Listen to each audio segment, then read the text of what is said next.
Ben ritrovati nel nostro appuntamento che precede il notiziario di Tele4. Siamo pronti a parlare di una bellissima iniziativa, ma subito presento gli ospiti. Innanzitutto Tiziana Cimolino, BioEst Freedom con noi, ben trovata. Buongiorno a tutti. E Giorgio Nagliati della FIAB, ben trovato. Grazie, buongiorno. Allora, una bella iniziativa, ciclo officina, incontri gratuiti, aperti a tutti per poter imparare a fare manutenzione, riparare la propria bicicletta, ma si parla anche di carrozzine, quindi veramente un'iniziativa aperta a tutti e oltretutto inclusiva. Siete già partiti, Tiziana, di fatto, ma c'è un programma di altri 3 incontri. Due incontri ancora. Sempre alle 17 come mercoledì 25. Esatto, sempre 17. Mercoledì alle 5 in via Modiano 5. In quel caso appunto abbiamo chiamato ciclo officina perché si occupa appunto di biciclette, ma non solo, anche delle ruote, delle sedie a rotelle, sempre ruote sono.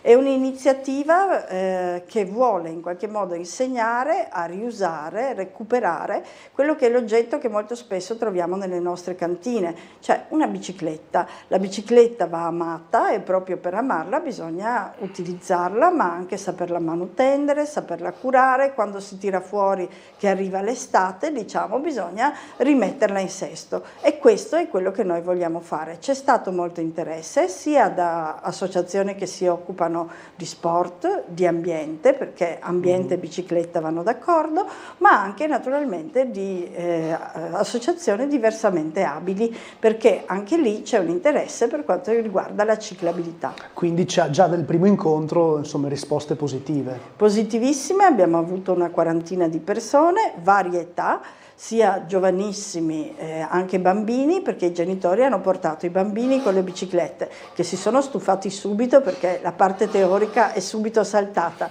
ma nella parte pratica soprattutto hanno iniziato ad andare in questo bellissimo parco di Villa Modiano e quindi ad andare in bicicletta, perché in realtà noi vogliamo anche insegnare ai bambini ad andare in bicicletta. Allora Giorgio, parliamo della parte un po' più tecnica, diciamo. Certo. Cosa vuol dire riuscire a imparare, diciamo, le basi, no? Per poter magari far fronte a quei piccoli problemi di ogni giorno che si possono avere con la propria bicicletta. Prima giustamente mi diceva in fuori onda, non è che rubiamo il lavoro ai meccanici, ovviamente, certo, per questioni certo. più pesanti e più gravi, Certo, c'è bisogno certo. di un certo tipo di manutenzione straordinaria, però quali sono le problematiche più classiche dove voi insegnate come intervenire? Ma la cosa più elementare che può essere il gonfiaggio delle gomme che si trovano spompe dopo un periodo di inattività, a quelle che sono le preoccupazioni maggiori dei ciclisti, cioè la foratura, come si cambia, come si tira giù una ruota, come si smonta il copertone, si toglie la camera d'aria, si controlla,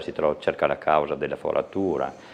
Poi altri banali inconvenienti possono essere la caduta della catena, come si prova a rimontare la catena anche senza mani, agendo sul cambio, oppure con un paio di guanti, bisogna sporcarsi le mani chiaramente. Altri inconvenienti al cambio possono capitare, il cambio che si inceppa, non cambia bene, insomma, i freni per esempio, sì, i freni sono una componente molto importante, ma diamo anche informazioni su quelli che sono, diciamo, i controlli che possiamo fare anche da soli o far controllare al meccanico certe, come dei particolari importanti che possono determinare anche la sicurezza del mezzo. No? Quindi insomma riuscire anche a leggere la situazione della bicicletta, così anche quando si va dal vero e proprio meccanico, insomma un minimo di diagnostica la si è fatta. Certo. Allora, facciamo vedere anche la locandina, così leggiamo bene anche le informazioni a beneficio di tutti i telespettatori. Abbiamo detto incontri gratuiti aperti a tutti, in via Modiano 5, c'è già stato il primo incontro di mercoledì 25 giugno, adesso il 2 luglio, il 9 luglio, sempre alle 17. Tiziana vedo che ha scritto: sono benvenuti nonni, genitori, ragazzi, ciclisti, aspiranti ad imparare ad andare in bici. Porta la tua bici intera o anche rotta se vuoi. Quindi è vero, sono arrivate persone con le ruote in mano, che poi i nostri bravissimi volontari della FIAB, che sono specialissimi, hanno naturalmente rimesso insieme. Effettivamente è quello che noi vogliamo fare, no? Cioè proprio recuperare o insegnare alle persone. Non è che adesso recuperiamo tutte le bici della città, oppure tutti quelli che arrivano con la bicicletta bicicletta li facciamo riparare Cioè, dai c'è il rischio nostri che ci sia volontari, la no? fila fuori per Esatto, poter entrare. esatto. In questo caso impareranno loro stessi a farlo, perché noi vogliamo che si riprenda questa voglia della manualità, la manualità soprattutto nei ragazzi, perché in questo caso è un lavoro manuale che dà soddisfazione e quindi la bicicletta in realtà diventa la tua amica, perché non è telefonino, non è web, è proprio qualcosa che devi fare con le mani, quindi devi sporcarti, come diceva Giorgio, no? Ed effettivamente mettere a posto la bicicletta, una volta ci ricordiamo i famosi ragazzi che facevano un bel cerchio e naturalmente si aiutavano l'un l'altro, appunto un aiuto tra pari, a recuperare quel danno che c'era, magari poi avevi quello che sapeva di più, quello che sapeva di meno. Oggi si è un po' persa questa cosa e noi vogliamo recuperarla, infatti da questo progetto pensiamo di partire, abbiamo già avuto richieste di centri estivi, ricreatori, posti dove naturalmente anche si può andare a stimolare un po' la voglia di fare manualità. Poi c'è tutto il discorso sicurezza, che Giorgio può parlarne di più, sicurezza sulla strada che noi cerchiamo di trasmettere, perché fare il ciclista significa anche andare in sicurezza. Allora colgo l'assist di Tiziano Cimolino, la sicurezza è molto importante, le bici di fatto, chi va in bici sono utenti della strada come tutti gli altri, bisogna stare molto attenti e ovviamente sappiamo, purtroppo abbiamo anche sentito, no, gli incidenti che possono capitare, quindi sulle strade deve vigere la massima attenzione. Voi volete insegnare anche questo, o meglio, volete spiegare? Diciamo che sì, andiamo anche un po' oltre quello che è il codice della strada, che ovviamente va, diciamo, rispettato, bisogna averlo ben, diciamo, presente.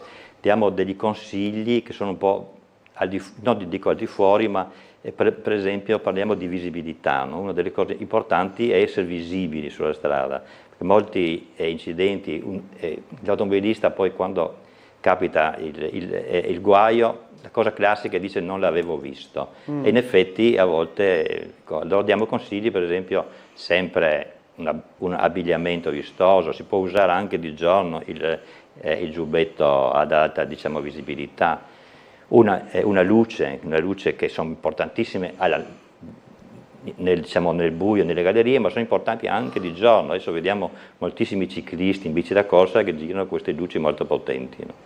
E un'altra cosa su cui insistiamo molto è la prevedibilità, cioè il ciclista deve agire in modo prevedibile, deve farsi capire, no, dall'altro utente della strada che sta per fare qualcosa, perciò guardare dietro prima di mettere la mano per girare e tutte queste cose che insomma in qualche modo ci possono anche, diciamo, salvare, diciamo, la vita in qualche modo. Certo, sembrano piccole accortezze, in realtà sono accortezze importantissime, perché ad esempio non tagliare improvvisamente la strada, rispettare esattamente le regole del codice come se si fosse in motorino o in macchina, in modo tale da non tagliare col rosso, per dire, insomma, sono accortezze che devono essere... Sono regole del codice che chiaramente sono, insomma, che valgono per tutti. E non si discute, insomma. Certo, ma al vostro primo incontro avete avuto persone di tutte le età? Com'era la situazione? Ma sì, diciamo che forse di tutte le età, no, forse diciamo, l'età media era abbastanza, forse più che media, insomma sì. Beh, Trieste ha un'età, purtroppo sì, abbiamo avuto i pensionati che volevano riprendersi in mano il discorso della bicicletta, ma abbiamo avuto anche bambini, come abbiamo detto, perché in realtà noi siamo all'interno di Villa Modiano, che è un parco bellissimo e si presta anche ad imparare ad andare in bicicletta, quindi questo per i bimbi, ma anche invece per gli adulti che vogliono, proprio per questo dicevamo i nonni, no? Il nonno è quello che ha anche il tempo per ripararti la bicicletta, quindi i nonni vengano pure, così poi i nipotini saranno contentissimi. Giusto, perché ovviamente lì c'è il parco, si può girare in bicicletta, quindi c'è chi fa manutenzione, chi prova determinate attività e c'è chi invece può fare le prime pedalate Basta parco. Presentarsi al corso, non serve iscrizione, chi si presenta può partecipare e faremo tutto insieme. Quali sono abbiamo detto che le richieste ci sono delle richieste particolari che avete già evidenziato, più di altre durante il vostro primo incontro? Ma particolari no, direi di no, insomma. Ci sono delle, diciamo, curiosità, magari qualcuno ci chiedeva della catena. Io avrei chiesto subito questo. La catena? La cosa è tutte le volte che ci si ritrova... Ma insomma un classico, la catena, come dire, noi si andava in bici per sempre, da tanto tempo si andava finché la catena funzionava, finché tutto funzionava. Invece la catena è un organo di consumo, che si consuma, che la catena si allunga e man mano che si allunga va a consumare i pignoni e la corona in modo improprio. Per cui quando la catena manifesta dei difetti è già tardi, cioè nel senso che devi cambiarla prima. Quindi ha un ciclo di vita, insomma. Esatto, che va controllato, ci sono dei calibri per cui tu ogni tanto provi e se va oltre quella tolleranza è meglio cambiarla, perché così prolunghi la vita del resto della bici. Una bicicletta, se mantenuta bene, può vivere per tutta l'esistenza del suo conduttore? Beh, insomma, adesso le bici moderne forse non tanto, quelle di una volta sì che erano fatte di acciaio, erano più semplici. Adesso diciamo che la vita di una bicicletta, come tanti attrezzi, tante altre attrezzature tecnologiche, vive proprio a scadenza, nel senso che diventa obsoleta. Okay. Poi ci puoi andare lo stesso, chiaro. Però insomma a un certo punto è consigliabile cambiarla, diciamo. Sì, diciamo che sì. Tiziana prima diceva, se non ricordo male, che è un progetto in espansione questo. Sì, abbiamo voluto iniziare, era una cosa che avevamo pensato. Come è nato? Come parte l'idea? Allora, è nato inizialmente da appunto BioS che si occupa di riciclo, riuso, eccetera, e poi Freedom Trieste che è appunto un'associazione sportiva per diversamente abili che da tanti anni è a Trieste, ma nello stesso tempo è nata dall'incontro soprattutto con FIAB, perché senza FIAB non avremmo fatto niente. E ricordo appunto il nostro Mastro Pasqua che ha iniziato a parlare con noi di questo, che adesso non sta facendo lui il corso, ma però è sempre vicino a noi, e abbiamo iniziato a pensare qualcosa che poteva essere utile, ma nello stesso tempo che aveva una valenza appunto di tipo ecologico e anche sociale. Anni fa avevamo fatto insieme un lavoro sui bambini delle case popolari di Borgo San Sergio e si voleva fare una specie di piccola ciclo-officina e far uscire i bambini con le biciclette. Quando abbiamo chiesto ai bambini di portare le biciclette, hanno portato di tutto, cioè nel senso che tutti avevano una bicicletta rotta, perché i genitori, appunto come si diceva, compra, usa e butta. E soprattutto per i bambini che cambiano altezza le biciclette sono più piccole, più grandi, eccetera, quindi trovi un sacco di queste cose. Infatti quando abbiamo iniziato adesso il corso abbiamo detto portate biciclette, eventualmente penseremo poi anche di metterle ad uso pubblico per chi le vorrà, poi se ce le ruberanno pazienza, insomma, ma intanto le mettiamo là a uso. E sono già arrivate, cioè nel senso che la gente comunque ha biciclette in cantina o dovunque, e quindi questo è un mettere a disposizione della collettività qualcosa, ed è già una cosa importantissima, cioè avere il senso della comunità. Lo do per i bambini degli altri, no? Lo do per un adulto perché io non lo uso più, quindi è proprio il senso del dono, no? Poi la buonissima volontà dei nostri volontari FIAB che comunque danno alle persone la possibilità di diventare pratici, di avere un'abilità. Questa è una cosa importantissima, perché poi aumenta anche la tua autostima, vedi che sai fare qualcosa, magari poi hai un circolo di persone dove puoi chiedere, perché hai comunque degli esperti, e loro, devo dire la verità, li ho visti operare, sono velocissimi, bravissimi, infatti c'era la fila, come si diceva, di quelli che ma proviamo sulla mia, no? Poi fai il cerchio e tutti, proviamo, aspetta un attimo, adesso Bello, ci arriveranno ancora, però poi questa idea è trasportarlo un po' ovunque, no? E questa è una cosa che insomma dà proprio il senso della comunità in qualsiasi rione, in qualsiasi luogo, no? Quindi comunque avete intenzione di andare avanti col progetto e riuscire a sempre che i nostri volontari siano disponibili, e poi cerchiamo di formarne altri a questo punto, no? Perché abbiamo scoperto che poi tante associazioni stanno lavorando, anche se magari fare giri in bici eccetera, e questa parte non l'hanno sviluppata, quindi recupereranno da noi quella parte che magari gli manca, no? Quindi sarà una cosa, penso veramente che sarà un piccolo germe, io parlo di germe, di semi, che potrà fiorire in tanti modi. Quindi Giorgio, la fila di persone arrivano, il mio problema è questo, il mio problema è quell'altro, e com'era il loro approccio? Sapevano già come muoversi oppure avevano bisogno delle basi? No, diciamo quelli che vengono di solito non sanno come muoversi, noi cerchiamo di di dare la soluzione o di risolverla noi, diciamo, direttamente. Contemporaneamente cerchiamo di dare anche una consapevolezza, per non frenare gli entusiasmi, d'accordo, sì, ma cerchiamo di dare una consapevolezza dei propri limiti, no? Anche in una funzione di sicurezza, perché il mezzo comunque è un veicolo, va sulla strada, cioè si fanno delle discese impegnative, per cui calma, attenzione, facciamo le cose bene, no? E soprattutto sicure, nel senso certo, che quello che fai devi avere la conoscenza di quello che fai e soprattutto del risultato che ottieni. Però è importante anche appunto poi avere delle basi su cui poi appoggiarsi per, diciamo, per non certo, tornare più da voi, ecco, sostanzialmente. Sì, o comunque avere poi il meccanico di fiducia sempre, ma anche l'amico esperto che ti dice sì, sta cosa va bene, l'hai fatta bene, ok, vai tranquillo, insomma. Va bene, io allora voglio ricordare Ciclo Officina, incontri gratuiti aperti a tutti. Il primo incontro c'è già stato mercoledì 25 giugno alle 17 in via Modiano 5 dentro il parco. Il 2 luglio, fra pochissimo, fra 2 giorni, il prossimo incontro, e poi anche il 9 luglio, quindi a scadenza settimanale. Settimanale, stesso giorno, stessa ora, continuiamo perché è più facile. Intanto 3, perché poi farà caldo caldo, abbiamo deciso, o iniziamo adesso o non facciamo mai più.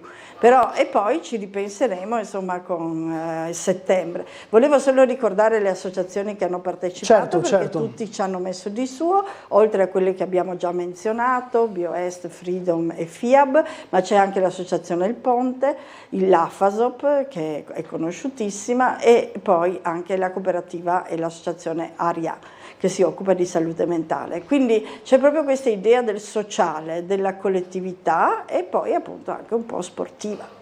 Tiziana, Giorgio, grazie per essere stati con noi e bocca al lupo e buon lavoro ovviamente anche per i prossimi incontri. Grazie a voi per averci seguito, fra poco il notiziario di Tele4, pubblicità.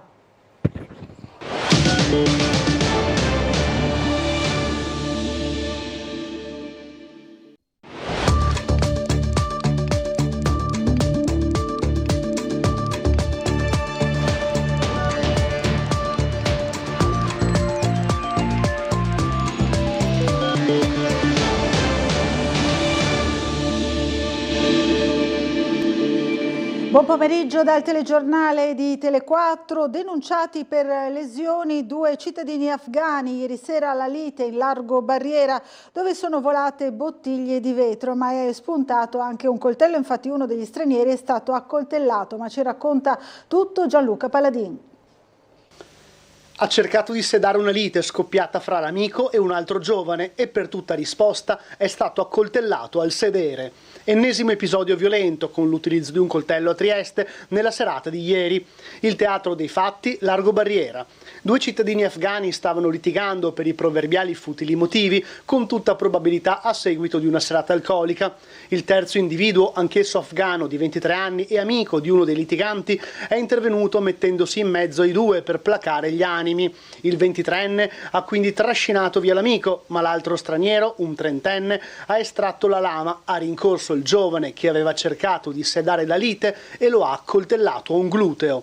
Quindi è scoppiato il Far West, sono volate bottiglie di vetro e anche l'accoltellatore è rimasto ferito. Erano le 21:30 quando sul luogo della violenza sono intervenuti i carabinieri della stazione di via Ermet. I militari dell'Arma hanno riconosciuto la vittima della coltellata. Il cittadino afghano, regolare sul territorio, è gravato da precedenti di polizia.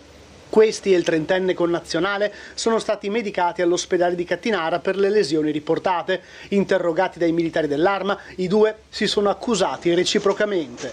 Entrambi sono stati denunciati e verrà anche valutato l'avviso orale. In corso anche la visione delle immagini delle telecamere di videosorveglianza della zona per far piena luce sulla vicenda.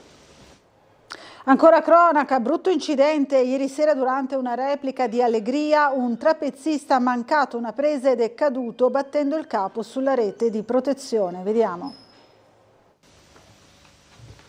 Un brusco atterraggio nella rete di protezione. Di questo parla la nota ufficiale emessa dal Cirque du Soleil in merito all'incidente che ieri pomeriggio, durante lo spettacolo delle ore 16, ha coinvolto uno degli artisti che fa parte del numero di trapezio volante che chiude Allegria in A New Light. Secondo quanto riporta Trieste Prima, l'artista avrebbe mancato una presa durante un passaggio e sarebbe caduto battendo il capo contro una parte della rete di salvataggio. Lo spettacolo, si legge nella nota, in conformità con i protocolli di risposta alle emergenze che la compagnia ha predisposto, è stato interrotto per portare l'artista nel backstage, dove è stato preso in cura dal team medico dello spettacolo. Dopodiché il trapezzista, che non ha mai perso conoscenza, è stato trasportato in ospedale per ulteriori accertamenti. Le sue condizioni saranno monitorate anche dall'equipe medica del Cirque du Soleil per determinare quando potrà ritornare in scena. Allegria in New Light continua le rappresentazioni fino al 13 luglio. Lo spettacolo del Cirque du Soleil si appresta a battere i record di affluenza di tutti gli spettacoli dal vivo in Friuli Venezia Giulia. Maxi sequestro di detersivi contraffatti nel porto di Trieste. Le fiamme gialle li hanno scoperti a bordo di un tir proveniente dalla Turchia e diretto in Germania. Vediamo. Detersivi e detergenti vari recanti numerosi marchi contraffatti riferiti a noti brand del settore. I finanzieri del Comando Provinciale di Trieste e i funzionari dell'Agenzia delle Dogane e dei Monopoli ne hanno sequestrato ben 4.500 flaconi nel porto di Trieste. L'operazione ha avuto origine da un controllo doganale, nell'ambito del quale il personale operante ha riscontrato che a bordo di un tir proveniente dal porto di Gemlik in Turchia, cartolarmente destinato alla Germania, erano trasportati numerosi colli costituiti da diverse tipologie di detersivi e detergenti per i quali fin da subito è stata ipotizzata la contraffazione, in considerazione del fatto che entrambe le tipologie di prodotti erano state imballate in modo promiscuo. Le iniziali ipotesi investigative sono state confermate poi dal risultato delle perizie eseguite dalle aziende titolari dei vari loghi opportunamente interessate, che classificavano tutti i prodotti come non autentici. Il contrasto alle frodi doganali è fondamentale per preservare le risorse del bilancio dell'Unione Europea e dello Stato, scrivono le fiamme gialle in una nota, per salvaguardare gli operatori economici onesti dalla concorrenza sleale di quelle imprese che introducono nel mercato prodotti e prezzi inferiori e per tutelare i cittadini dall'ingresso di merci di dubbia natura e provenienza. I militari della stazione di Trieste di Scorcola hanno denunciato in stato di libertà una 39enne del posto pregiudicata ritenuta responsabile del furto di denaro all'interno degli spogliatoi di una scuola di danza della città. L'indagine ha preso avvio dalla denuncia sporta dal titolare della scuola di danza, il quale aveva segnalato l'increscioso episodio dopo che alcuni allievi avevano lamentato la mancanza dei loro averi dagli armadietti. Grazie alle immediate attività investigative dei militari, che hanno incluso le testimonianze e la visione di alcuni fotogrammi, è stato possibile risalire in breve tempo all'identità della presunta autrice del furto. La donna è stata deferita in stato di libertà all'autorità giudiziaria per il reato di furto aggravato. Ora ci colleghiamo con la sala operativa della Polizia Locale per vedere qual è la situazione del traffico in città. Abbiamo al telefono l'ispettore superiore Lionello Schillani. Buongiorno. Sì, buongiorno a lei e a tutti i telespettatori. Allora, qual è la situazione? Le chiedo subito oggi in città per quanto riguarda il traffico e quali sono le segnalazioni. Ma la situazione attuale è abbastanza tranquilla, la mattinata intensa per quanto riguarda richieste e il nostro operato. Per quanto riguarda il traffico invece non è stato molto intenso in città, sarà anche il caldo naturalmente che imperversa. Per quanto riguarda la viabilità, appunto ribadisco, non ho particolari notizie da fornire. Per quanto riguarda i lavori ho una nota invece, qui siamo in città, siamo in via Brunner, il pezzo che va da via Slata per Stupari, cioè via Ginnastica, è stato chiuso oggi per dei lavori a Cegas. Questa chiusura andrà avanti per 4 giorni, c'è anche la deviazione della linea dell'autobus, quindi fare attenzione. Non abbiamo avuto segnalazioni di gravi intasamenti o ripercussioni sulle vie vicine. Anche abbiamo un cantiere che oggi abbiamo sgomberato, siamo in via Piccardi, all'altezza del Civico 24, un restringimento di carreggiata, ma anche qui, tranne lo sgombero dell'area, non abbiamo avuto particolari segnalazioni di rallentamenti. Ricordo che sulla strada regionale 14 siamo sulla strada costiera, oggi dovrebbe iniziare il cantiere in senso unico alternato che andrà avanti fino al 5 luglio come da ordinanza di FVG Strade. Anche qui per fortuna non abbiamo avuto grosse ripercussioni, grosse segnalazioni di colonne in strada costiera. Per quanto riguarda i lavori, ho ancora da segnalare i lavori di rifacimento segnaletico orizzontale, soprattutto fare attenzione per quanto riguarda l'orario notturno. Le squadre lavoreranno nella zona di via Rossetti, via La Marmora, nella zona di via Valmaura, Ratto della Pineria, via Palatucci, nella zona di Servola, e una squadra opererà anche nell'abitato di Opicina, quindi fare attenzione al cantiere mobile e agli operai che lavorano soprattutto in orario notturno. Ultima nota, probabilmente per tutta la settimana, oggi sicuramente sì, sarà interdetta l'area di sosta per la presenza delle navi da crociera, quindi una capacità ridotta di disponibilità di posti nella zona delle rive, quindi ribadisco, c'è l'interdizione dell'area di sosta, attenzione antistante la stazione marittima. Altre cose al momento non ho da fornire, quindi restituirei in linea. Grazie, allora buona giornata e buon lavoro sia a lei che ai suoi colleghi. Grazie. Grazie anche a lei, un buon pomeriggio a tutti. Buon pomeriggio, allora noi andiamo avanti ancora con il nostro telegiornale, perché nasce in Friuli Venezia Giulia il registro dei volontari per la tutela dell'ambiente. Vediamo.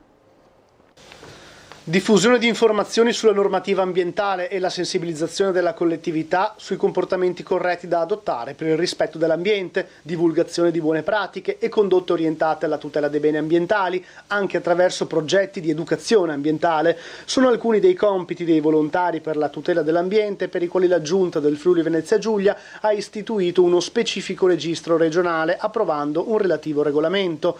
Questo prevede inoltre che il volontario possa contribuire alla raccolta di dati e informazioni, al monitoraggio ambientale e partecipare a iniziative di pulizia per la rimozione di rifiuti sui fondali marini, nelle aree lagunari e fluviali, specchi lacustri, parchi, boschi e altri terreni.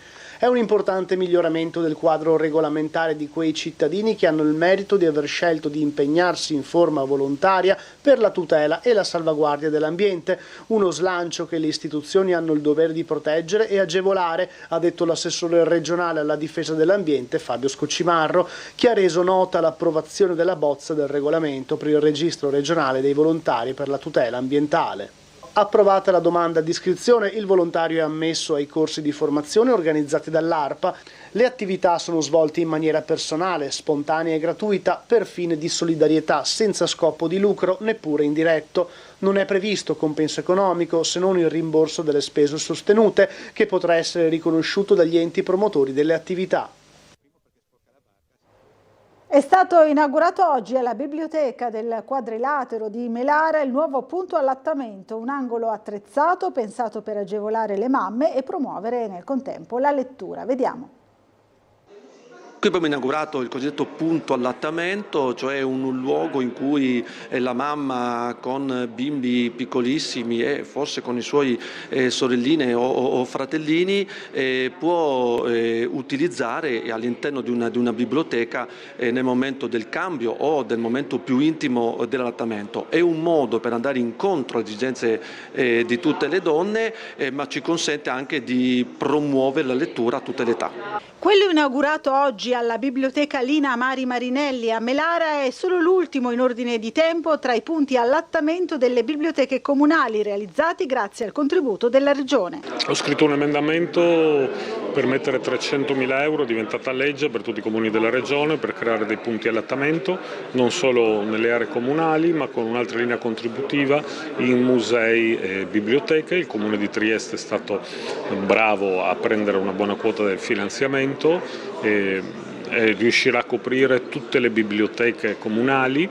I punti allattamento sono 5 nelle biblioteche comunali, alla luce di rilevate frequentazioni di mamme con neonati e figli in età prescolare. Il servizio biblioteche ha ritenuto importante allestirli per garantire alle donne un luogo intimo e riparato. Questa progettualità parte ancora da quando ricoprivo il ruolo di assessore alle politiche di educazione alla famiglia del Comune di Trieste, un progetto che si inserisce nel più ampio livello di politiche attive per la famiglia, che voleva proprio dare una risposta alle madri, alle donne, dicendo loro che le istituzioni, i luoghi pubblici come questo vi accolgono e vi sostengono. Uno spazio per l'allattamento, per il cambio, in un spazio integrato che concede anche alle mamme di poter ricrearsi e aggregarsi e soprattutto svolgere attività di lettura. Ricordo che questo spazio è usufruito non solo all'utenza, quindi chi vive all'interno del complesso dell'altra, ma ne godrà anche tutti gli abitanti delle zone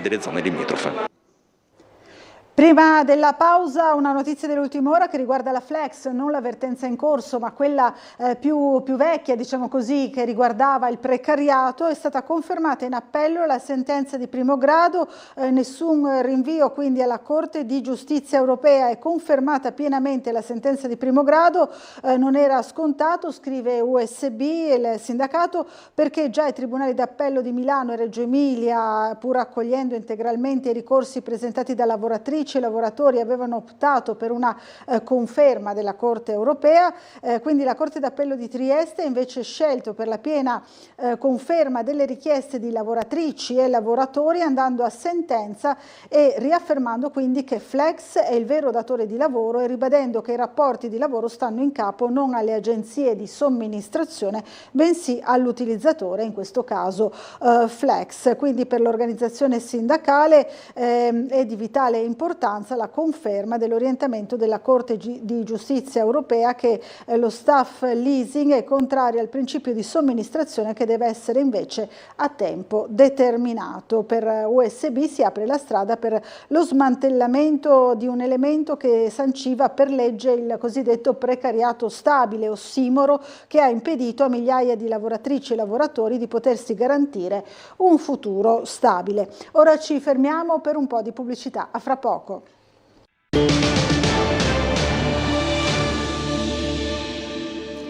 È partito ieri da Trieste per concludersi poi a Gorizia il campionato italiano di ciclismo su strada. Non vi era molta folla in Piazza Unità, forse a causa del caldo notevole. Molti avranno preferito Barcola e la morsa dell'AFA non molla. Vediamo.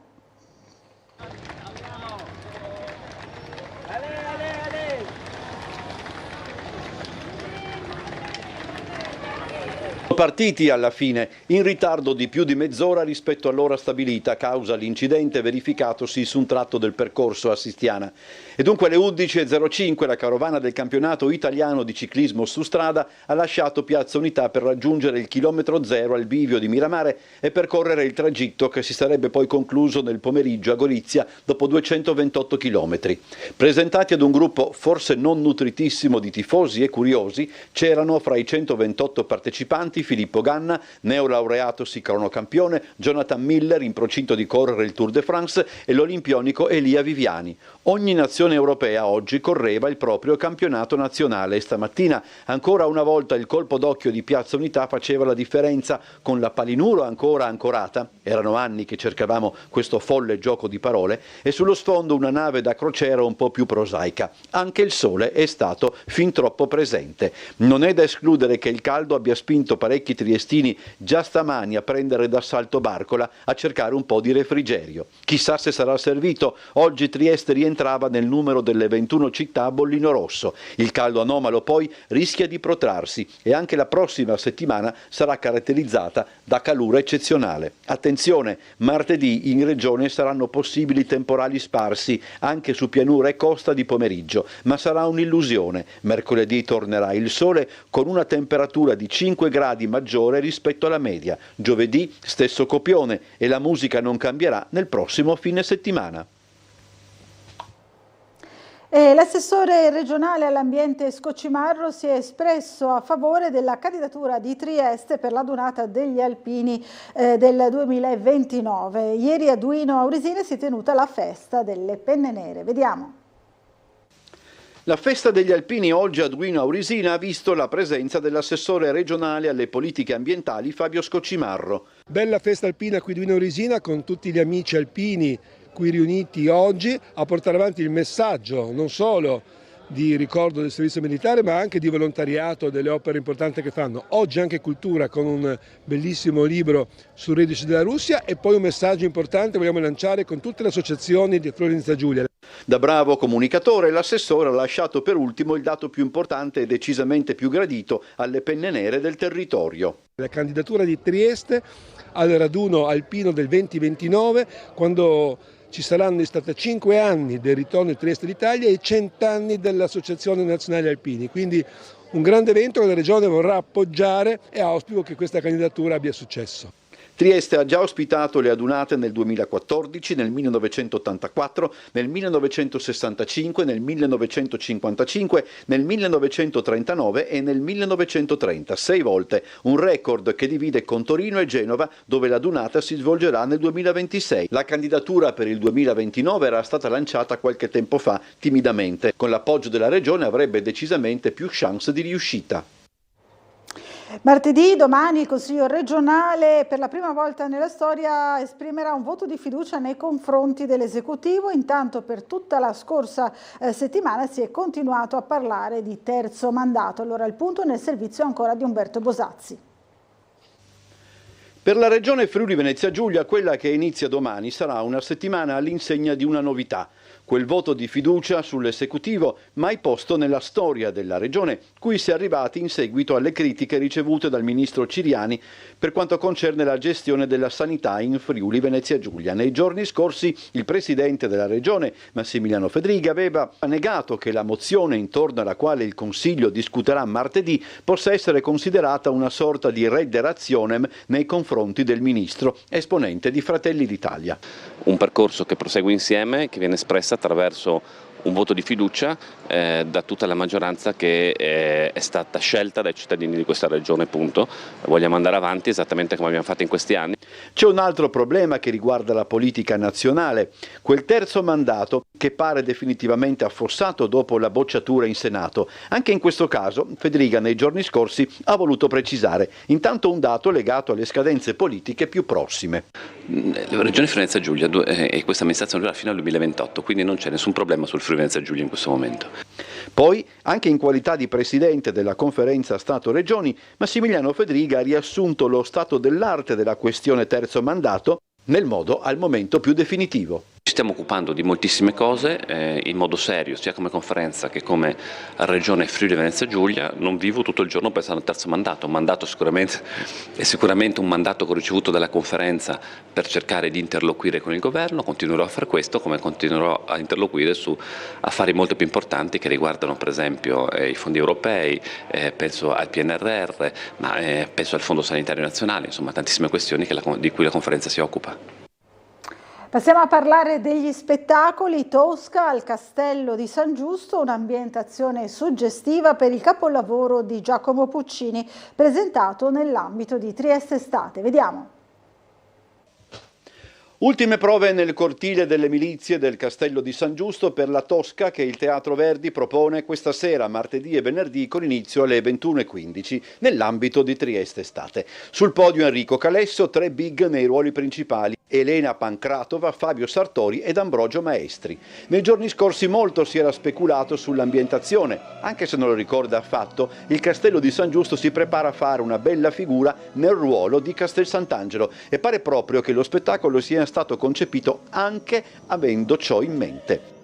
Sarà una Tosca estremamente legata a San Giusto, perché abbiamo lavorato su un allestimento che partisse dal castello e quindi il muro del castello sarà estremamente importante. Stefania Panighini ribadisce il concetto partendo dal fatto che allestire uno spettacolo estivo non prescinde da una serie di considerazioni. E l'aperto è un luogo che già di per sé è uno spettacolo, le luci, il muro, la notte, la luna, le stelle sono già di per sé qualcosa che racconta una storia e bisogna raccontarla insieme. Al di là di ciò, il capolavoro di Puccini in questa versione utilizzerà gli spazi del castello anche per immergere il racconto in un'atmosfera collegata al periodo in cui il dramma di Sardù prende vita. Abbiamo costruito un allestimento che raccontasse un mondo in transizione, che è quello di Tosca, tra il mondo classico e il mondo moderno dopo la rivoluzione francese, quindi un mondo in costruzione è un'impalcatura sostanzialmente, e su questa impalcatura ci sono i meravigliosi quadri dei fratelli Carracci, che sono i quadri che accompagnano tutta Tosca, soprattutto nella parte di Palazzo Farnese,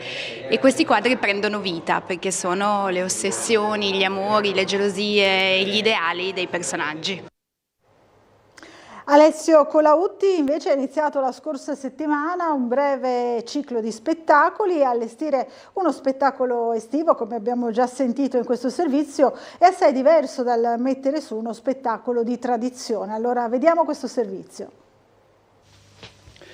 Cosa significa per un artista esibirsi d'estate, magari all'aperto? L'abbiamo chiesto ad Alessio Colautti, che lunedì scorso ha inaugurato al Giardino Pubblico un piccolo ciclo di spettacoli. E Colautti parte intanto dal pubblico. Il pubblico dell'estate non è quello dell'inverno, infatti fare attività sia d'estate che d'inverno serve a mescolare un po' il pubblico, poi ci si porta un po' di quello estivo all'inverno e viceversa, perché le persone qui vengono magari più dalla zona attigua, vengono anche per passeggiare.